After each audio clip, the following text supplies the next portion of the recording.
الحمد لله حمدا كثيرا كما أمر، وأشهد أن لا إله إلا الله وحده لا شريك له في الخلق والأمر، وأشهد أن سيدنا ومولانا محمدا عبده ورسوله المبعوث إلى الأسود والأحمر لتتميم مكارم الأخلاق. لا يخلق نبي ولا رسول بعده أبدا، ولا نبوة بعد نبوته، ولا شريعة بعد شريعته، ولا كتاب بعد كتابه، ولا أمة بعد أمته. صلى الله تبارك وتعالى عليه وعلى آله وأصحابه الذين هم مفاتيح الرحمة ومصابيح الغرر. أما بعد، فأعوذ بالله من الشيطان الرجيم.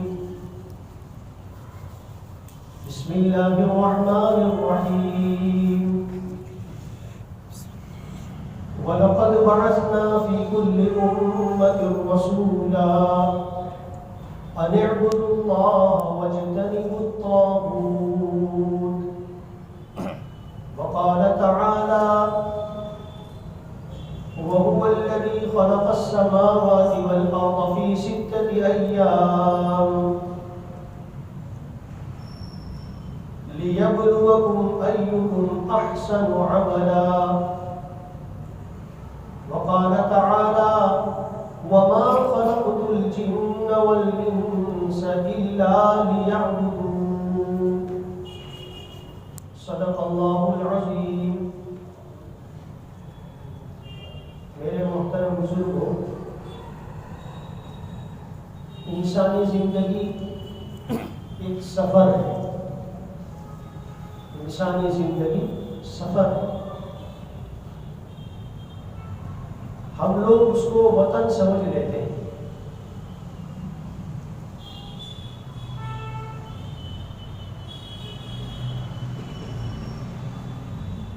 اور سفر بغیر مقصد کے نہیں ہوتا. سفر بغیر مقصد کے نہیں ہوتا. وطن چھوڑنا بھاری ہوتا ہے، اس لیے بغیر ضرورت کے آدمی وطن نہیں چھوڑتا. وطن چھوڑ کر جب سفر میں جاتا ہے، کوئی نہ کوئی مقصد کے پیش نظر وہ سفر کرتا ہے.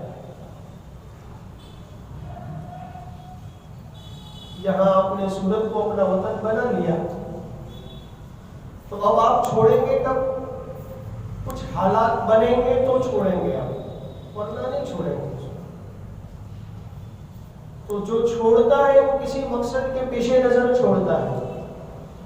سفر میں جاتا ہے ضرورت کی وجہ سے جاتا ہے. زندگی بھی سفر ہے، اور جب سفر ہے تو ہمارے سفر کا کوئی نہ کوئی مقصد ضرور ہوگا. زندگی کا بھی ایک مقصد ہے. اللہ پاک نے انبیاء کرام علیہم الصلوات و تسلیمات کے ذریعے سے، ان کی باتوں کے ذریعے سے، ان پر اپنا کلام اتارنے کے ذریعے سے اس مقصد سفر، مقصد زندگی ہمارے سامنے واضح کر دیا ہے، کھول دیا ہے. اللہ پاک فرماتے ہیں: وَلَقَدْ بَعَثْنَا فِي كُلِّ أُمَّةٍ رَسُولًا. ہر امت میں، پہلے جو امتیں آئی ان میں بھی ہم نے اپنا پیغمبر بھیجا، علیہ السلام، پیغمبر بھیجا. وہ یہ حکم لے کر بھیجا: أَنِ اعْبُدُوا اللَّهَ وَاجْتَنِبُوا الطَّاغُوتَ. اللہ کی عبادت اور بندگی کرنا.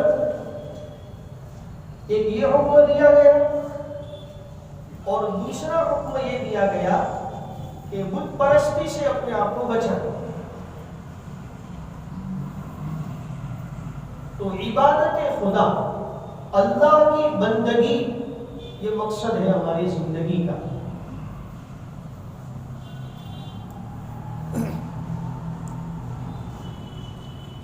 اور بندگی کہتے ہیں اللہ کا بندہ بن کر جینا. اللہ کا بندہ بن کر جینا یعنی اس نے جن کاموں کے کرنے کو کہا ہو اپنی ذمہ داری سمجھتے ہوئے ان کو پورا کرنا، اور جن کاموں سے منع کیا ہو پابندی کے ساتھ اس سے اپنے آپ کو بچانا. یہ بندگی ہے. جب بندہ بندگی کرتا ہے تو وہ عبد بنتا ہے، اللہ کا عبد، اللہ کا بندہ بنتا ہے.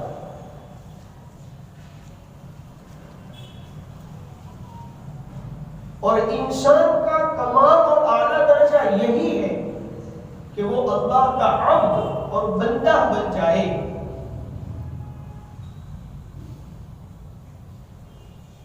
عبدیت اور بندگی یہی انسان کا کمال ہے. کمال.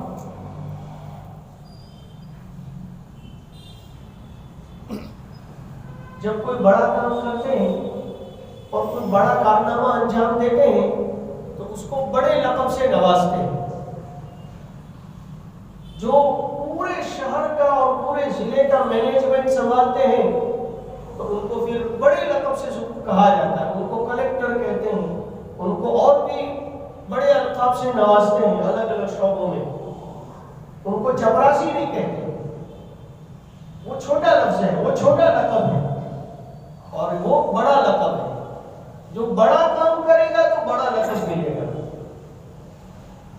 بڑے مقام پر ہوتا ہے بڑا لقب ملتا ہے. بڑے مقام پر ہوتا ہے تو بڑے لقب ملتے ہیں. جناب نبی اکرم صلی اللہ تعالی علیہ وسلم کو جب اللہ پاک نے ایک بڑے مقام کی سیر کرائی،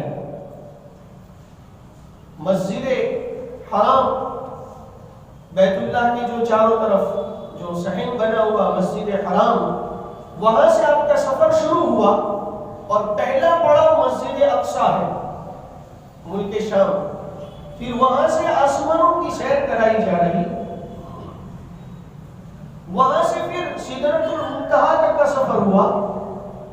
حضرت جبرائیل علیہ السلام پورے سفر میں ساتھ رہے. وہاں اگر ان کی بھی انتہا ہو گئی، اس کے بعد آگے کا جو سفر شروع ہوا وہ صرف اور صرف سرکار دو عالم صلی اللہ علیہ وسلم اکیلے تھے اور اللہ کی شان تھی، اور آگے تک کا سفر ہوا. اتنا بڑا مقام کہ 7 آسمان سے اوپر تک لے گئے اللہ تعالیٰ. سدرۃ المنتہا سے بھی آگے بلایا گیا. مسجد اقصی میں امام الانبیاء بنایا گیا. سب انبیاء کرام اور سب نبیوں کو جمع کر کے امامت کروائی گئی آپ کے ذریعے سے، اور ان سب کا بڑا بتلایا گیا. اتنے بڑے کاموں اور اتنے بڑے مقام پر اللہ تعالیٰ نے قرآن کریم میں آپ کے لیے جو لفظ استعمال کیا ہے اس کو غور کرنے کے لائق ہے. قرآن کریم میں اس واقعہ اسراء رات میں جو لے کر کے گئے مسجد حرام سے مسجد اقصی تک، اس سفر کا واقعہ اسراء کا جہاں تذکرہ ہے وہاں یوں فرماتے ہیں سبحان الذی اسری بعبدہ، سبحان الذی اسری بعبدہ. اللہ کی ذات بڑی پاک ہے کمیوں کوتاہیوں سے، ناقص چیزوں سے. اس نے اپنے بندے کو رات کا سفر کرایا. عبد کا لفظ استعمال فرمایا، نبی کا لفظ استعمال نہیں فرمایا، ولی کا لفظ استعمال نہیں فرمایا، رسول کا لفظ استعمال نہیں فرمایا، عبد کا لفظ استعمال فرمایا. بندے کی معراج یہی ہے کہ وہ عبد بن کر کے جینا سیکھ لے، بندہ بن کر جینا سیکھ لے. یہی اس کی معراج ہے. ابھی ہماری زندگیوں کا حال تو بڑا عجیب و غریب ہے. جگہ جگہ پر بندوں سے ملنا جلنا ہوتا ہے اور بندوں کے برتاؤ دیکھتے ہیں تو ایسا معلوم ہوتا ہے کہ ان کے پاس عبدیت قریب سے بھی نہیں گزری. ان کو تو انسان کہنا تو بہت دور کی بات. ایسا عجیب عجیب نیچر ہماری زندگیوں کا بنا ہوا. وہ تو اچھا ہے کہ اللہ تعالیٰ نے ہماری باطنی آنکھیں ابھی کھول کے نہیں رکھ دی, نہیں تو کوئی کسی کے پاس بیٹھنے کے لیے بھی تیار نہ ہو.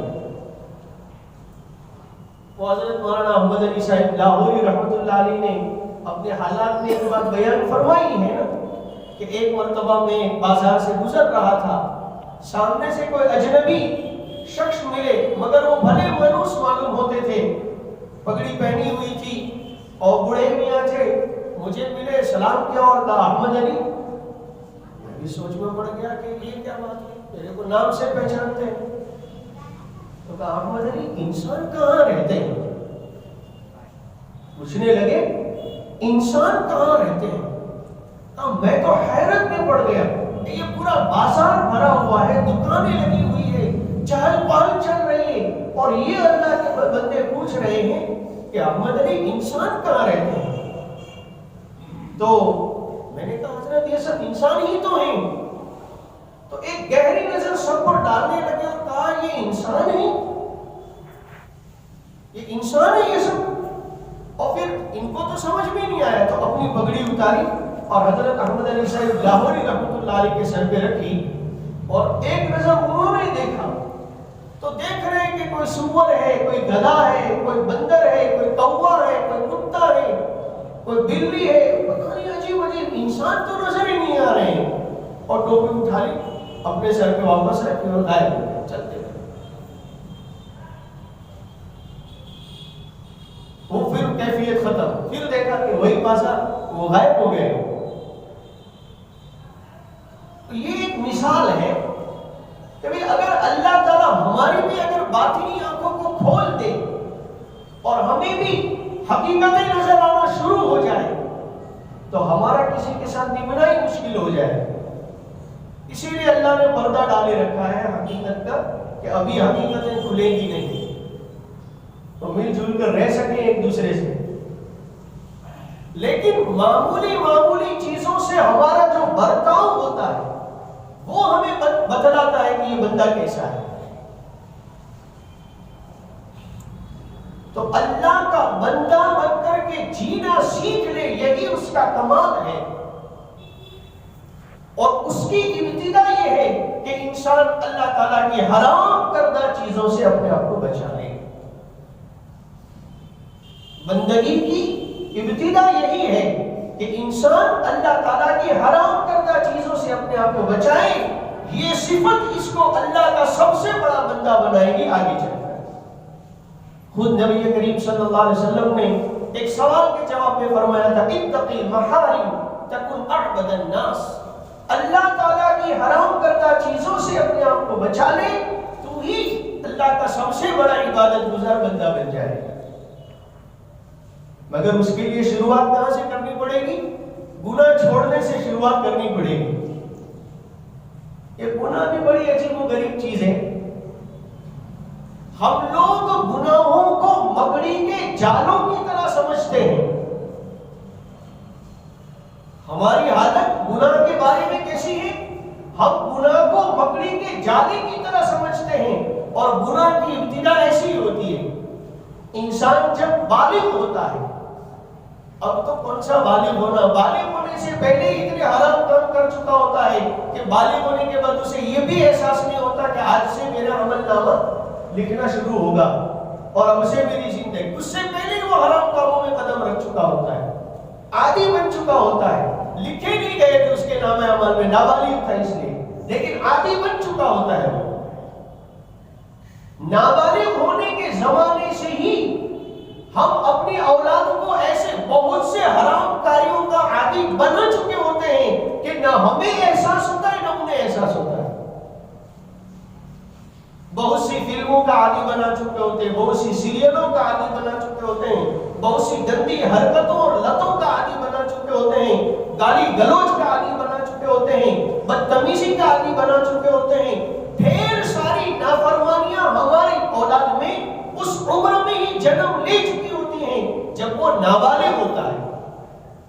نہیں ہوتا کہ ہمارا بچہ نابالغ ہونے تک جب تک وہ بالغ نہیں ہوتا صوفی صافی مجسمہ صوفیت کو تقوی پرہیزگاری بنا رہا، اور ہم نے قدم رکھتے بالغ ہونے کے بعد اس کا ہاتھ پکڑ کے کہا دیکھ بیٹا میری ذمہ داری تھی تب تک تو میں نے صوفی صافی متقی پرہیزگار بنا کر تجھے بڑا کیا، آج سے تو بالغ، اب میری زندگی تیری ہوگی، اب تو ذمہ دار رہے گا۔ ایسا موقع ہی نہیں آتا، ہم ہی مبتلا ہوتے ہیں۔ تو بندگی کی ابتدا گناہ چھوڑنے سے ہوتی ہے، اور گناہ کی مثال آپ کو عرض کی ہے کہ جب شروع ہوتی ہے تو یہ مکڑی کے جالے کی طرح ہوتی ہے۔ آدمی جب پہلی بار گناہ کرتا ہے تو سوچتا ہے کہ تھوڑا آج کے دن تھوڑا، جیسے وہ تمباکو چھوڑنے والے ہوتے ہیں نا تو چپکے سے بولتے ہیں، یہاں تک کہ ہاسپٹل میں جب ایڈمٹ کرتے ہیں نا تو اپنے دوستوں کو بولتے ہیں کہ جو 4 بجے نورو ہو کے ٹائم میں تو مڑوا بھی جائے تو بے لے تو ہو جائے، بے لے تو ہو جائے تھوڑے، تو وہ آتا ہے وہ چپکے سے دے دیتا ہے، وہ اندر میں پیشاب کے بہانے جاتا ہے، 2 دم مار کے واپس آتا ہے۔ وہ گھر والے پوچھتے پیتی نہ تھی نا، نہ تھی پیتی، تو گندا ایسے کہیں تھی، کہتا ہوں پہلا مڑوا تو نہیں پاس ہے۔ تو وہ آدمی ایک لے لوں چھلے ایک چک لوں، وہ ایک تیر اس میں ہی رہتا ہے۔ بس گناہ کی ابتدا بھی ایسی مکڑی کے جالے کی طرح ہے، آدمی سوچتا ہے میری عادت نہیں ہے، اپن تو کہاں گنہگار ہے، اپن تو اللہ کے فضل سے الحمدللہ، بس آج کا دن ہی یہ پہلا موقع ہے، کر لیتا ہوں، کل توبہ کر لوں گا۔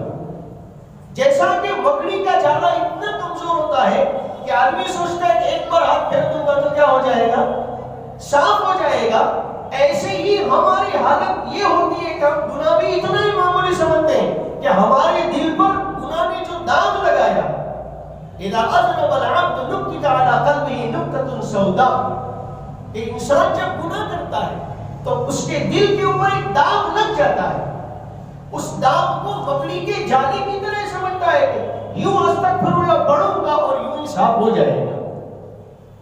لیکن معلوم ہے گناہ کی انتہا کیسی ہوتی ہے؟ گناہ کی انتہا آکاش بیل کی طرح ہوتی ہے۔ آکاش بیل جانتے ہیں؟ اس کا دوسرا نام ہے امر بیل۔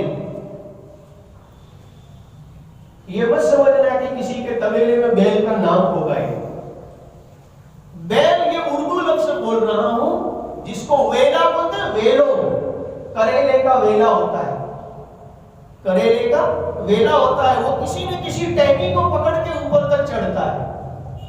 لوکی اور کدو جو ہوتی ہے نا اس کا بھی ویلا ہوتا ہے، ویلا، وہ بھی کوئی نہ کوئی ٹہنی پکڑ کے اوپر چڑھ جاتا ہے اور پیڑ پر چڑھ کے یا چھت پر چڑھ جاتا ہے، لیکن وہ ویلا پورے پیڑ کو اپنی لپیٹ میں نہیں لے لیتا۔ اسی طرح ایک بیل اور ایک ویلا ایسا ہوتا ہے کہ جو معمولی باریک ویلا ہی تھا، مسل دیتے تو مٹ جاتا وہیں، مگر وہ پیڑ یہ سوچتا ہے کہ بیچارے کو تھوڑا سہارا دے دوں، وہ ایک بار جب پیڑ پہ چڑھتا ہے تو اتنا بڑھتا ہے، اتنا بڑھ جاتا ہے اور پیڑ کے چاروں طرف اتنا گھیر لیتا ہے کہ قریب سے دیکھنے پر پہچاننا مشکل ہوتا ہے کہ کون سا پیڑ ہے، دکھے گا ہی نہیں، چاروں طرف ویلے ہی ویلے، ویلے ہی ویلے اس کے پھیل جاتے ہیں۔ آدمی یہ پہچان بھی نہیں پاتا کہ یہ املی کا جھاڑ تھا کہ آملی کا جھاڑ تھا، پتہ ہی نہیں ہوتا۔ تو اسی طرح گناہ کی عادت بھی انسان کو پھر ایسا لپیٹے میں لے لیتی ہے کہ پہچاننے میں مشکل ہو جاتا ہے کہ یہ خدا کا بندہ بھی ہے یا خود ہی خدائی کا دعویٰ دار ہے، اتنا آگے نکل جاتا ہے انسان۔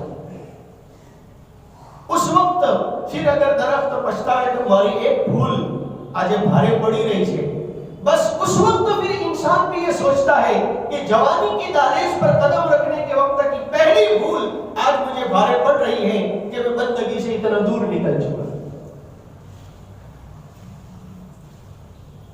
ہم اس کو معمولی نہ سمجھیں، ہماری زندگی کی ایک دھن ہمیں بتا رہی کہ ہم اپنے عبدیت والے مقام کو بھول چکے ہیں۔ ایک دھن ہوتی ہے، صبح سے لے کر شام تک کا ایک ٹارگیٹ ہوتا ہے زندگی کا کہ میں اتنا مال بیچنا، آج اتنے گراہک بنانا، آج یہ پروجیکٹ پورے کرنا، آج یہ کام پورا کرنا، یہ ایک کام روٹین بنا ہوا ہے زندگی کا۔ بیچ بیچ میں جیسے وہ نماز پڑھنے آتے ہیں تو آئے اور پڑھے نماز چلے جاتے ہیں. وہ استحزار والی کیفیت صبح سے شام تک یا شام سے صبح تک میں کہ میں خدا کا بندہ ہوں اور عبدیت والا مقام اللہ نے مجھے نصیب فرمایا, اس کو مجھے حاصل کرنا ہے, یہ نہیں ہوتا انسان. یہ استحزار ختم. ماحول کا بھی کچھ اثر ہوتا ہے, کچھ کاروبار کا اثر ہوتا ہے, کچھ زبان کے بول کا اثر ہوتا ہے جو ہمیں ہماری اصل حقیقت تک پہنچنے نہیں دیتا, اور یوں ہی سفر چلتا رہتا ہے. اب زندگی کا سفر چل رہا ہے. بچپن میں تھے, مراہب بن گئے, بلوغ کے قریب پہنچ گئے, بالغ بن گئے, ادھیڑ عمر کے بن گئے, جوان بن گئے, بوڑھے بن گئے. یہ سب سفر کے مراحل ہیں, اسٹاپیج ہیں, آتے رہتے ہیں اور چلتی رہتی ہے زندگی. لیکن یہ بھول جاتے ہیں کہ مجھے بندگی کا مقام دیا گیا تھا, اسے حاصل کرنا تھا, اور اللہ کا بندہ بن کر جینے کی ایک میری جو کیفیت تھی وہ میرے پاس نہیں ہے, اسے معلوم نہیں ہوتا. بعض مرتبہ ایسا ہوتا ہے کہ آخرت کی طرف سفر چلنا چاہیے تھا, ایمان کی طرف سفر چلنا چاہیے تھا, اسلام کی طرف سفر چلنا چاہیے تھا, اللہ کی عبادت اور بندگی کی طرف سفر چلنا چاہیے تھا, اور جا رہا تھا کسی اور طرف, کسی اور طرف. اور جب پتہ چلے گا اس وقت تو بے چین ہو جائے گا, پھر شاید واپس پلٹنا مشکل.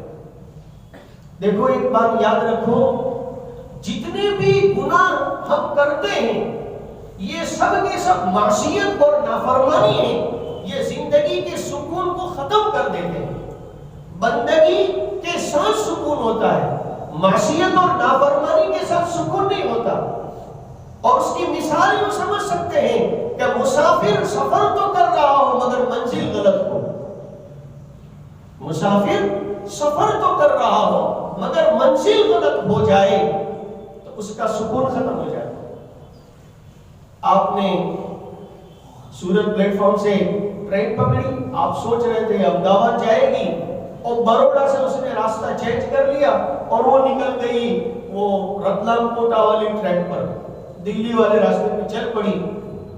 اور اتفاق ایسا ہوا, آپ کی تقدیر دیکھو کہ آپ کو جگہ بھی ایئر کنڈیشن کوچ میں مل گئی تھی. بولا تم آپ اپ گریڈ کر دیتے آپ کی ٹکٹ, چلو خالی ہے تو وہاں بیٹھ جاؤ.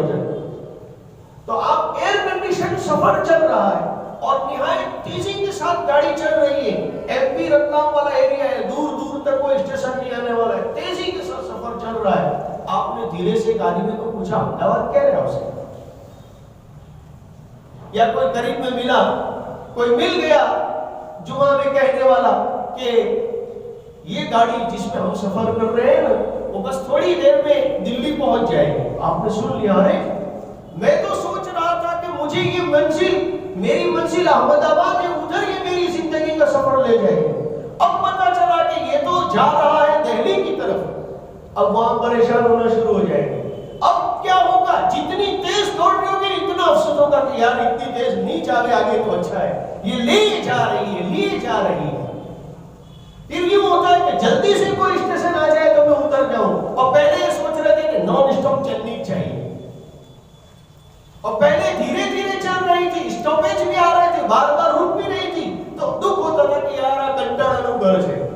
اور اب یہ سوچ رہے کہ نہیں یہ رک جائے تو اچھا ہے, میری منزل کسی اور طرف ہے. اب ایک پلیٹ فارم سے ٹرین گزری اور بہت سارے مسافر کھڑے تھے, ان کو بہت جلدی بھی تھی, اور ٹرین گزری اور چٹا کے بند گزری, دھول اڑاتی ہوئی, کاغذ اڑاتی ہوئی. تو مسافر جو کھڑے تھے وہ دیکھ رہے تھے, کیا ایئر کنڈیشن کوچ ہے ان کے, کیا پردے لگے ہوئے ہیں, ویریئنٹ کتنا ہائی فائی اس میں یوز کیا گیا, اور کتنے شان سے ان کا سفر چل رہا ہے.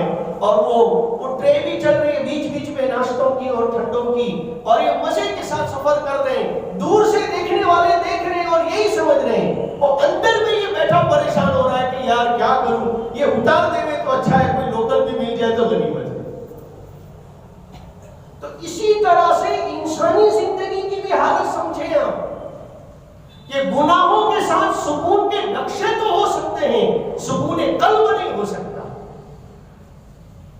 ہم دوسرے دیکھیں گے ان نقشوں کو, زندگی کی باد و بہار کو دوسرے دیکھیں گے تو یوں سوچیں گے کہ یہ کتنے سکون میں لوگ جی رہے ہیں، لیکن جو خود جی رہا ہے اسے معلوم ہے کہ اس کی زندگی کا سکون ختم ہو چکا ہے۔ معصیت یہ اللہ تعالیٰ کی طرف سے زندگی میں ایک مصیبت کا چراغ جلا دیا جاتا ہے۔ معصیت والے حالت میں مصیبت کا چراغ جلا دیا جاتا ہے، جو ہمیں گرم کیے جاتا ہے اور آنچ پہنچائی جاتی ہے، وہ کبھی چراغ معصیت کے حساب سے کبھی کم جلاتا ہے، کبھی زیادہ جلاتا ہے، کبھی تیز ہو جاتا ہے، کبھی تھوڑا ہلکا ہوتا ہے، مگر جلائے جاتا ہے، انسان کو سکون نہیں لینے دیتا۔ اس لیے معصیت اور نافرمانی کو معمولی نہ سمجھیں۔ اللہ تعالیٰ کی حکم و حدودی یہ کبھی کبھی اللہ تعالیٰ کی بڑی پکڑ کا باعث بن جاتی ہے، اور بہت سی مرتبہ تجربہ یہ ہے، بہت سی مرتبہ تجربہ یہ ہے کہ انسانی معصیت اور انسانی نافرمانی ہی اس کے لیے آگے رزق کے دروازوں کو روک لیتی ہے۔ آپ بعض مرتبہ عجیب معاملہ ہوتا ہے، لوگ پروجیکٹ بنا دیتے ہیں اور دوسرا اچھی جگہ پہ پروجیکٹ بنا اور چلا ہی نہیں، فیل ہو گیا پروجیکٹ۔ اس سے خراب جگہ میں دوسرے نے پروجیکٹ شروع کیا، بلڈنگ بھی بن گئی، دھڑا دھڑ سب بک بھی گئے اور لوگ رہنے بھی چلے اور یہ یہی کہیں پڑا ہے۔ سوچتا ہے کہ کیا ہو گیا، کیا بات ہے۔ معصیت بہت سی مرتبہ رزق کی لائن کو جام کر دیتی اور روڑا بن جاتی آگے چل۔ آپ کی صورت کے بعض لوگوں کو میں نے دیکھا جن کو میں جانتا ہوں، ایک زمانے میں وہ کروڑ پتی تھے اور آج بھی وہ جی رہے ہیں ایسے ٹھاٹ ماٹ کی لائف میں ہی تاکہ لوگ انویسٹ کرتے رہے ان کے اوپر۔ ان کی ہائی فائی لائف کو دیکھ کر آج بھی لوگ دھندے کے لیے روکاٹ کرتے رہے۔ وہ یہی بولتے دیکھو کتنا ہائی فائی اپنی زندگی چل رہی ہے، تم بھی ڈال دو تمہاری بھی لائف بن جائے گی۔ وہ ان کا لے کر دوسروں کو نفع دے رہے ہیں اور دوسروں سے لے کر تیسروں کو نفع دیں گے، مگر ان کی حالت یہ ہوتی ہے کہ وہ بعض مرتبہ جب کسی عالم کو دیکھتے ہیں کہ بھروسے والا ہے تو زندگی کھول دیتے ہیں ان کے سامنے۔ ایک مرتبہ 2:30-3 بجے رات میں آپ کی صورت کے پاس سے ایک گاڑی آئی میرے وہاں پر اور چپکے سے دروازہ کھلا۔ بولا دیکھو 2-2.5 سال گزر گئے، ایک پروجیکٹ لے کر کے بیٹھے ہیں، جام ہو چکا ہے اور لوگوں کے کروڑوں اس میں لگ چکے ہیں اور کوئی شکل نہیں ہے، ادھار بیاج پہ لالا کے نفع کے نام پہ لوگوں کو چکا رہا ہوں اور نئے نئے لوگوں کے انویسٹر بنا کر ان کو لے رہا ہوں۔ اب ایک موقع آیا ہے، ہم ایک جگہ جا رہے ہیں، امید ہے سودا ہو جائے گا اور ہم اس میں سے نکل جائیں گے۔ سوچا آپ کو تھوڑا سا حیران کر دیں اور دعا کے لیے کہہ کر کے جائیں گے تو آپ تھوڑا تہجد میں دعا کر دینا ہوگا۔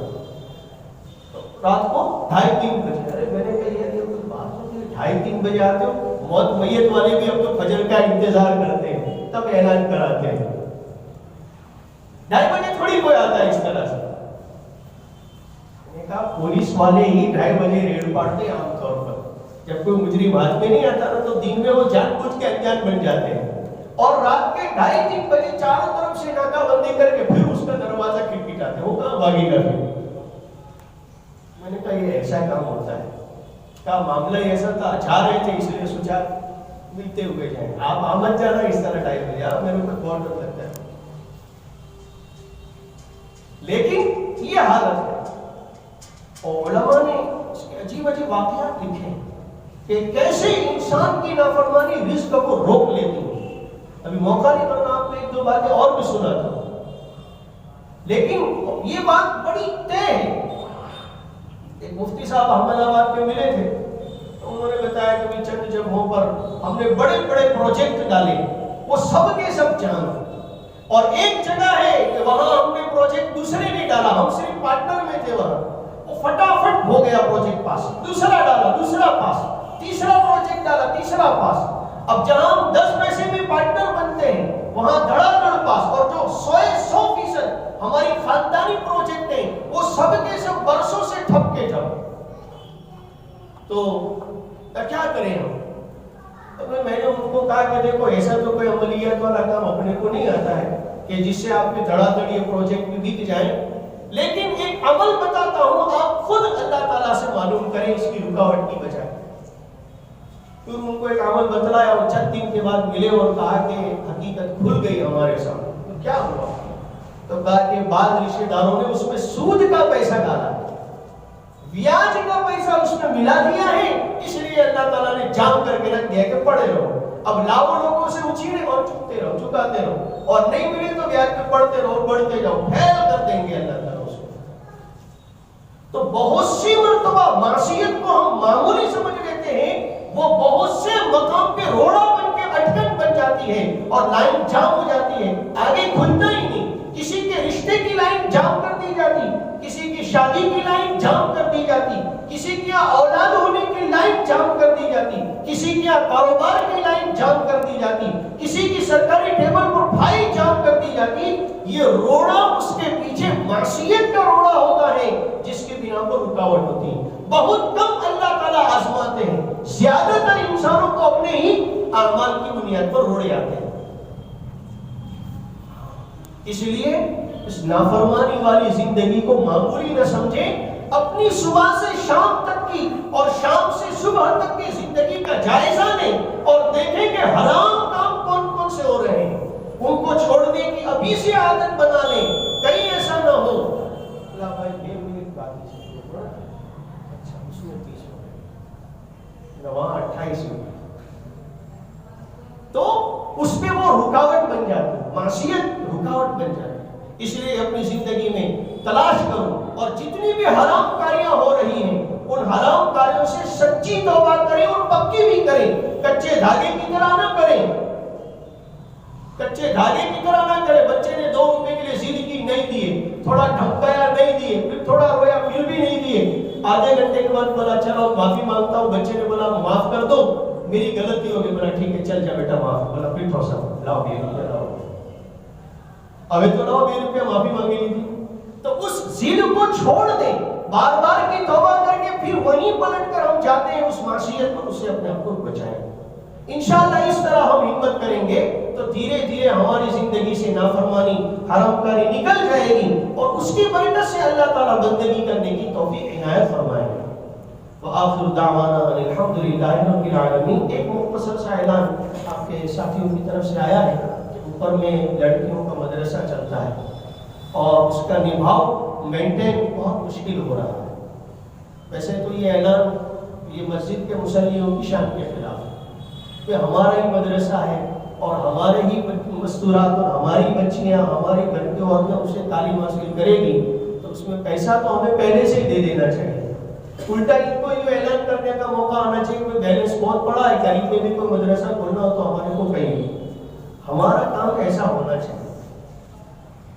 ہم ہمارے بچے کی یا بچی کی فیس 250 ہے تو 500 دینے کی کوشش کریں، بولے کہ تم نے 250 تمہارے حساب سے رکھا ہے، ہم ہماری طرف سے 500 ہی دیں گے، تو پھر یہ چندے کا موقع نہیں آتا۔